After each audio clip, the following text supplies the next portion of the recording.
My name is Sohan. This is West China Tea House that we're in. I'm making this video for the YouTubes because we've been getting a lot of people finding their way to our official YouTube channel, which is West China Tea, which you're probably watching, although I'm probably going to put this on Instagram too. So if you're watching this and it's the wrong format, then that's why.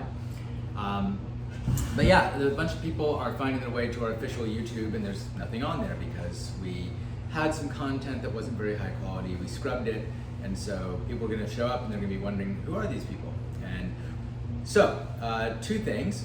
One, we have a really well-developed YouTube channel which is called Tea House Ghost. Why is it a different name? Because we started it as its own kind of project. And so that's a show that Eric Dumig, Jacob Berardi, Henry Arambide, and I have been working on for the past 6 years. And we have lots and lots of episodes about tea, and you can watch me talk at length about tea and demonstrate what different kinds of tea are and how to make them, etc., etc., and explain what all this stuff is. I'm not going to do that so much in this article, video. Suffice it to say, I'm kind of tell our story and who we are. So if you're wondering what all this stuff is and what I'm doing, then I recommend that you go to Tea House Ghost on YouTube and watch the series Gong Fu Tea Cha, and I will explain, a younger version of me will explain what all these things are and what you do with them and what this process is. To suffice it to say, this is Gong Fu Cha, and this is how you make really fancy Chinese tea. If you are not familiar with this, this is how you make very nice Chinese tea. This is the very high functioning and official way to make Chinese tea.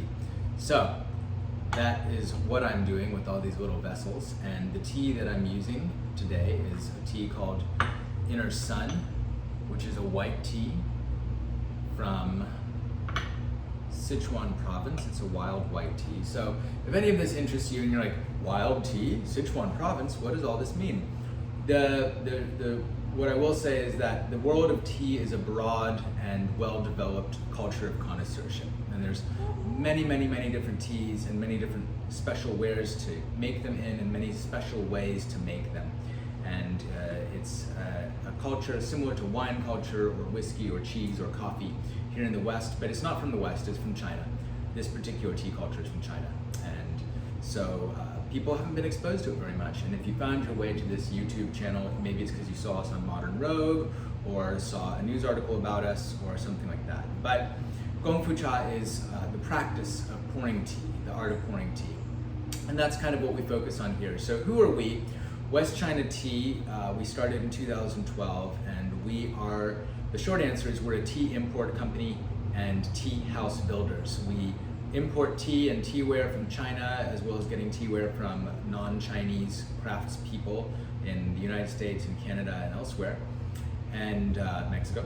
And we are also in the business of building tea houses. And by that, I mean building community around this particular practice, this hobby of drinking tea in this way, which in China they do this all the time. People are sitting around hanging out doing this all day long. Grandma and grandpa just chilling, playing mahjong and drinking tea. So this practice, Gong Fu Cha, is an import. We've imported not only the tea itself, but we've imported the way of making it from China, and to a degree the culture around drinking tea, whereby people get together, they hang out, and they build community around drinking tea. And that's what we're passionate about. And we are on our first tea house. We're about to start our second tea house, and we hope to have tea houses all over the world where people can come and participate in this practice and the community that grows up around it anywhere all over the world. But I'll tell you now, gather around, and I will tell you where we came from and how this company started. So again, my name is Sohan. My father is from Hong Kong, and my mother is American, and so I'm Chinese American. I'm half Chinese, and I grew up drinking tea with my family. When we would go get dim sum, we would go out to eat, and we would drink Chinese tea there at the Chinese restaurants, and we would drink pu'er tea and oolong tea and jasmine green tea, but I didn't know them by their Mandarin names. I knew them by their Cantonese names. So I did grow up drinking tea in that capacity, and so I had that experience growing up. And then it wasn't until this postman is about to come in, so you're gonna hear noise. We're closed today, that's why I can make this video. Otherwise it would be super busy right now. But I got exposed to this practice, Gong Fu Cha, like I'm doing here at Chaikana in Santa Cruz, California in 2003 when I was there studying. I went to college in Santa Cruz, banana sucks, go slugs. And I wasn't studying about tea, but I did learn a lot about tea. I ended up going and meeting David Wright at Chaikana, who's now the owner of Hidden Peak Tea House in Santa Cruz. So if you're in Santa Cruz, go look them up for sure. And I was introduced to this practice, and I remember I wandered into his little Gremlin-style tea shop way back in the day that was two different buses away from where I lived.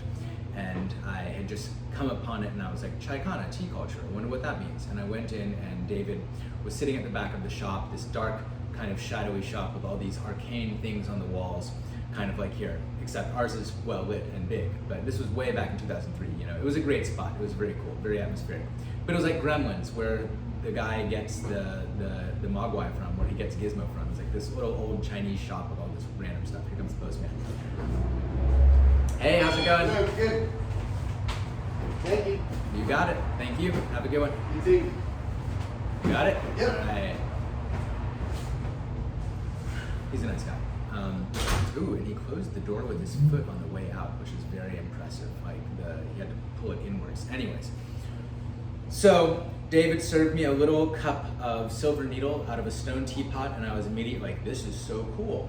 For many reasons, one of which being that this is Chinese culture, and this is a way that I could share my passion for Chinese culture with people without getting them to eat squid or pork belly, or having them have to learn about Chinese writing or Chinese poetry or Chinese art, or like study martial arts or something like that. There's only so many ways that I was able to share Chinese culture growing up, and this was really cool because it's like, wow, this is so inviting and not very challenging at all. It's just tea. Everyone can drink it. One sec, I got a baby over here. She needs a pacifier. Here you go. Something about me. She's watching me film. I'm taking care of the baby today. And the reason I'm making this video in this kind of janky way is because Modern Rogue is coming out with their second episode about us tomorrow, which is probably today if you're watching this, or at some point in the past. And I just don't want all these people from Modern Rogue being like, this is so cool, let me go check out their YouTube channel. Oh, there's nothing there. Who are these people? So who we are is I grew up drinking tea. I got into tea in college and as a practice. I grew up drinking tea as a beverage. I got into tea as a practice and an art form in college. At that time, I was 20 years old. I was not old enough to drink alcohol or to buy alcohol. And so I bought a tea set, though. I could buy a tea set. I bought a tea set and some tea, and I learned how to pour tea, and I would serve tea to my roommate, Scott Norton, and my then girlfriend at our house. And we would drink tea, and then our friends would come over to hang out, and we would just serve them tea because we had our tea set out and we were always drinking tea. And then our friends started coming over specifically to drink tea. And it just ended up being what I did to hang out with people. When people would come over, we wouldn't drink alcohol, we would drink tea. And so by the time I was old enough to drink, there wasn't really space in my social beverage life for alcohol. So I don't abstain specifically from alcohol, but I don't really drink it very often. And I never really have for that reason. Anyways, time passes. I start teaching a class in late 2003 about tea as I'd gotten into it, and I was excited to share it through the free school in Santa Cruz. And I just kept on drinking tea with my Santa Cruz tea community because they were already doing the thing. You know, David had introduced lots of people to tea, and April Shun and Wayne and other people in Santa Cruz had introduced Gong Fu Cha to many people in the area. And so I had a tea community there, people who would drink tea with me. Hold on.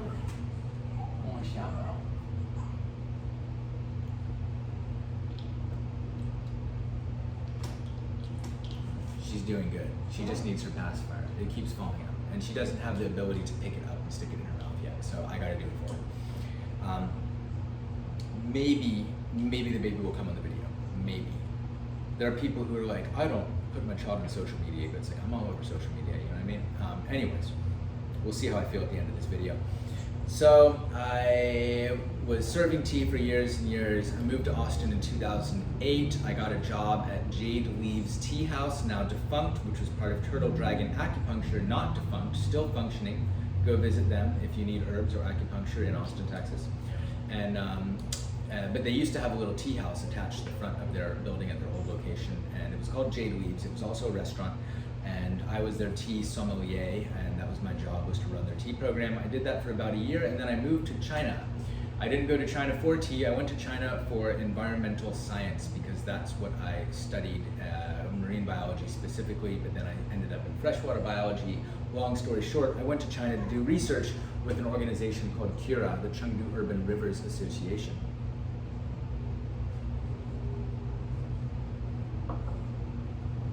And while I was in China, when I had time off, vacations, I would go to visit different tea mountains because I lived in Chengdu, the capital of Sichuan province, and that is a famous tea producing region. They make green, yellow, and heicha there. And so I would go to tea mountains, and I would also travel to the neighboring province just south of there, Yunnan, which is famous for creating pu'er tea. There's a special type of tea from there called pu'er that is well known among tea aficionados. And so I would travel, and I would go to Guangxi also. So there's a couple of provinces in Western China that I would go to, and I met tea farmers everywhere I went because those are tea growing regions and I love tea. So in my free time, I would go and explore the Western Chinese tea deal and go to tea markets, of course, and meet tea masters and all of these different things. And the tea that I had in my time in China, even the tea that was just in my office, the green tea that was in my office in a jar for all of the staff to use, was better than any tea I'd ever had in my, at this point, 7-8 years in the United States, trying different teas from specialty import shops, specialty tea shops. 1 second, baby stuff. 下巴那宝贝，你爸爸在这里，爸爸在做工作吧？爸爸在工作，等一下。The business owner, dad life. And then I moved back to the United States in late 2012. I was in China for about 3 years, and I came back, and the story was that my first day in the office, I went up into my break room of the office, and they just had this jar of green tea on the desk, loose green tea, and I smelled it, and it was amazing, and I drank some, and I was like, oh my gosh, this is the best green tea I've ever had. What is this? And it turned out it was just Su Mao Feng, which is just the basic, everyday, everyone drinks it all the time, green tea of Chengdu. But it was good, it was organic, it was really nice. It was grown by a farmer. And and this is after 7 years of trying all the fanciest green teas I could find in the United States, and being like, wow, my office break room tea, which is just super generic local tea, is amazing. And it's because it was fresh, it was because it was from a single farm, not a big factory. And I hadn't encountered that before. So 2012, end of 2012, I moved back to the United States, moved back to Austin. I had roots in Austin, my sisters lived here, etc. And I grew up in Houston. That's my deal. I didn't mention that part. I was born in New Orleans, I grew up in Houston. So I'm American, my father's Chinese, just backtracking a little bit there. And so I was living in China, I became fluent in Chinese, I met all these tea farmers. I came back with a bunch of this tea because I was like, I'm going back to America, I'm gonna bring all this cool tea with me. And I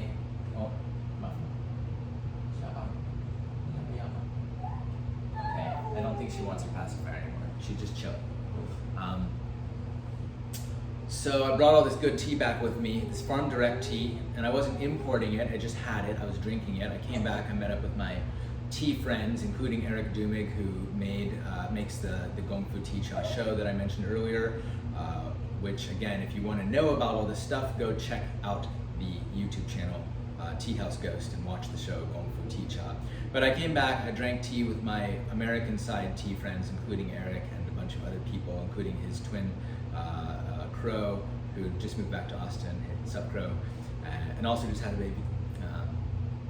And we drank it all. And then I was like, well, I need more tea, I'm out of tea. I'm not gonna go to one of these like American tea shops and get their not as good tea and pay more money for it. I'm just gonna order this really good tea from my friends in China, and I'll get my buddy to ship it to me. My old roommate, Lance. I was like, hey Lance, will you, if I message these people and order some tea from them, will you ship it to me? And he's like, sure, no problem. So then my friends were like, oh, let me get in on that order. I've got like $50 on it. I want to get some of that tea. And I wasn't selling it, I was just getting some extra for my friends because we all wanted the same tea. It was really good. And so we got together about $700 worth of tea, which is a lot. It was me and a couple people. We went in together, got a bunch of tea. And we had it shipped from Chengdu to Austin, and it got sent back to Chengdu because you can't just ship tea from China to America. Not a big old box like that. A little bit you can, but it's actually really difficult. You have to have a business, and you have to have an FDA registered food handling facility, and there's all this other stuff you have to do. It's really difficult. It took me 8 months to figure it out because I was like, well, the tea got sent back. I got to figure out how to get it now because it's not just my money, it's my friend's money also. My friend's tea, my tea, their tea. And that tea costs money. So I did all this extensive research. It's a lot harder to figure out than you'd expect. It's very opaque. Anyways, I figured it out, and I actually ended up having to go back to Chengdu to get the box and ship it myself. And 8 months later, and in the process of getting the right to be able to ship tea internationally, I had to form a business because an individual cannot register a FDA food handling facility. Only a business can. So I went to the county clerk and I was like, okay, I got to start a tea company to get this one box of tea, because I had another job. I was doing medical research at that time, and that was my job. I didn't think I was going to become a tea importer. But they were like, well, what do you call your business? I'm like, well, I was in Western China, and all my tea is from Western China, so I'll call it West China Tea, like the East India Company, because originally we used to call it West China Tea Company, which it still is technically, but we just don't leave the company part off. But I was like, it's cute, sounds like East India Company, West China Tea Company. My tea's from Western China, that's where I used to live, etc. I wasn't thinking about starting a business, I just wanted this one box. Anyway, we got the one box and we were drinking it, and I had some, and I was just hanging on to it, and it was my stash. And then a couple months later, the company that I worked for doing medical research folded. The company itself closed. And then I found myself unemployed. And I was unemployed, but I did have a DBA, and I did have a tea company, and I did have some inventory. I had some amount of tea, a couple $100 worth of tea. So then I started doing events around town, pouring tea like this for people, just, you know, because it's a fun thing to do, and to get exposed and get out there. And I met a woman named Emily Spikeman, owner of Clementine and Company Jewelry, now based out of Santa Fe.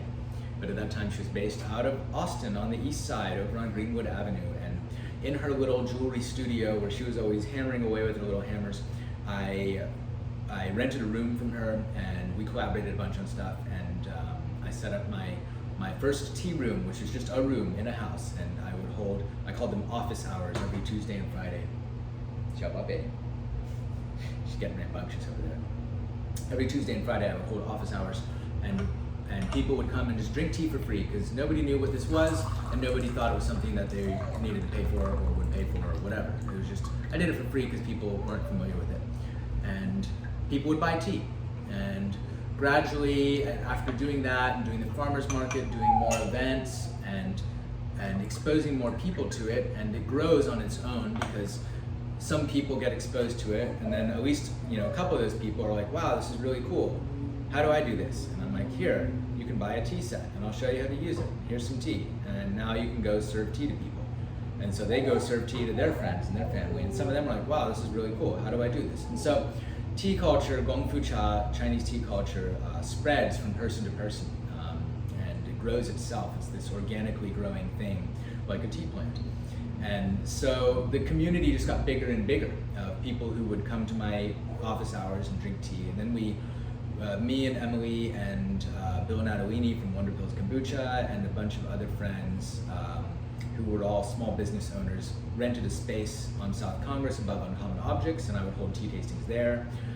And we would do these events where we would go set up a tent at a music festival, and we'd be serving tea in this tent for, you know, a couple days, or we would go to you know, different gatherings of different kinds and serve tea at them. There's lots of those in Austin. We have lots of various public gatherings. We used to have more. But that's kind of how we grew the community, and then we needed more of a space to do it in, because the Uncommon Object space was like upstairs where like therapists' offices are, you know what I mean? It was not in a place where people come to like buy stuff. And so then we rented a space in the back of Spider House, Austin's legendary coffee shop, bar, restaurant, music venue. Spider House right in West Campus, a very iconic old Austin institution. And there was, on their campus of multiple freestanding buildings, there was a tattoo parlor and upstairs, and then underneath, under the tattoo parlor was us, our first tea house, actual tea house. We called it the Tea Spot. And people would come there, and originally we served like big pots of tea out to Spider House and like cups of tea, to-go cups of tea. But it emerged that people really just wanted this. They wanted to sit on the ground at the Tea Spot. They sat on the ground. Here we got chairs. They wanted to sit in a little circle on the ground and drink tea with each other from these little cups, even little cups like this. And that's what people enjoyed about tea. It wasn't just the tea itself. They could go make that at home, but they wanted to come to the tea house to be part of a community and to do the activity of drinking tea together. And so we provided that. And over the course of 2 or 3 years, I think 3 years, we're at the Tea Spot. The community grew. It was a little 200 square foot room, and the community grew and grew to the point where we didn't have enough floor space. All the tea was also stored in there. And if you wanted to buy tea, I'd be like, okay, give me like 10 minutes while I like write a label and weigh it out and bag it for you, because we didn't have, it was a mess. It was just something we grew organically. I was not originally trying to start a business, so it kind of grew into this big thing on its own. By the end of the Tea Spot days, we called it cuddling room only, because you literally had to sit on someone's lap sometimes if you wanted a spot. We'd have 20 people in this little room, 20 square foot, 200 square foot room, and it was not enough. And so we moved in 2017, started Guan Yin Tea House, which existed for 3 years under a different ownership structure, which I was still part of. And then that was this huge space, 3,000 square foot space. And it was also a event space, because what we'd been doing for years is we've been serving tea at other people's parties, big music festivals as well as private parties, which we used to have a lot of in Austin. And usually these were parties where there was alcohol, there was a DJ, and it was like a regular party, and there was tea. And people loved the tea. Sometimes there'd be more people at the tea circle than on the dance floor. And they were really fun, but I always figured, well, people come to these parties not because there's tea, but because there's alcohol and there's all the regular party stuff. And the tea is just something they enjoy. But then one day we planned our own party, an alcohol-free party. We called it Ultraviolet. We held it at Practice Yoga down in East Austin. And it went till 4 in the morning. It actually went till 6 in the morning at the end. We had to clean up to get ready for people to come do yoga at the end of the night. And it was a huge success. We had a DJ, and we had a cacao ceremony, and we drank tea all night long, and people were dancing like crazy, and it was a blast. And it was really well attended. A ton of people came. And so we're like, wow, turns out you don't need to have alcohol at a party to have a party. You can just have tea. So we had successfully done our own tea party. And so when we looked for a space to move into, we looked for a space with a big event area, which I'm not going to show it to you right now. We still got it. It's still here. It's all messy because we just had a party there for my birthday last night. So I'm not going to show it to you. This is just going to be me talking, this video. I'm sorry. I'll do more to introduce you to the tea house and everything. But for now, we got this big event space the size of a yoga studio, big tall ceiling, and plenty of room to run around and stretch and do all kinds of stuff. And we did that for 3 years, from 2017 until 2020. When our lease ran out, ended, and I signed the new lease under a new ownership structure where it was just me and my team. And we changed the name to West China Tea House to unite the brands. The import company was always West China Tea, and then the tea house had a different name because I had just been in the habit of giving the tea house different names. We united them. We are now West China Tea House, same building as the previous Guan Yin Tea House, and we have been surviving. We survived 2020, although we could not serve tea during that time. We had to do a fundraiser to survive, but we did it, and we were able to stay in business, and now it's 2021, and we can safely have people in the tea house again to drink tea, and we are still committed to every year except for 2020, I go back, and some of our team usually goes with me to source more tea, to go visit our existing farmers, and to find new sources for new teas and teaware. And my throat's dry. I've been talking a long time. 20 minutes I've been talking. And bless you, bless you. And yeah, and we're still committed to sourcing farm direct tea and getting to know everyone that we source our tea from. We get things that you can't find anywhere else, that you would only be able to find if you were in China, and only if you were very knowledgeable about tea and knew who to ask and were well connected. So that's our pride and joy, is that we source very, very good tea, some of the best tea in the world, we think, directly from farmers in China, farmers and masters in China, and as well as teaware, like my wood-fired Liangtu Studio dye cup that I'm using, and our mutton fat jade porcelain teaware from Dehua, Fujian, from the Le Tao. And in this environment of having very good tea and very good teaware and serving it in a very refined way, that is a very down-to-earth and social activity also, we have developed a community here, a massive community of thousands and thousands of people, not only in Austin but around the world. During 2020 we had to pivot and go online, so you can go see us on Instagram at West China Tea. That's our main channel, but we're developing this YouTube now. And then again, go watch our show, which is professionally produced at Tea House Ghost. But yeah, and also the main thing that's really emerged is it's not just about the tea, it's about the community that grows up around the tea, and all the people that come together to enjoy tea and each other's company. I'm gonna grab this baby.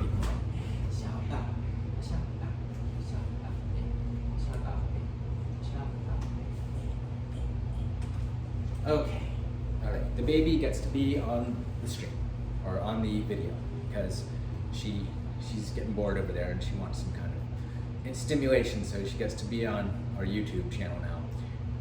Ni hao. This is Lark. This is my daughter Lark. Yeah, she's a tea baby. I met her mother at the tea house. She enjoys tea. She doesn't drink it yet, except as breast milk, but she does like to smell it. And we have given her 1 drop of tea on her pacifier one time, and she didn't freak out. So I assume that she's probably gonna like tea. It's okay if she doesn't.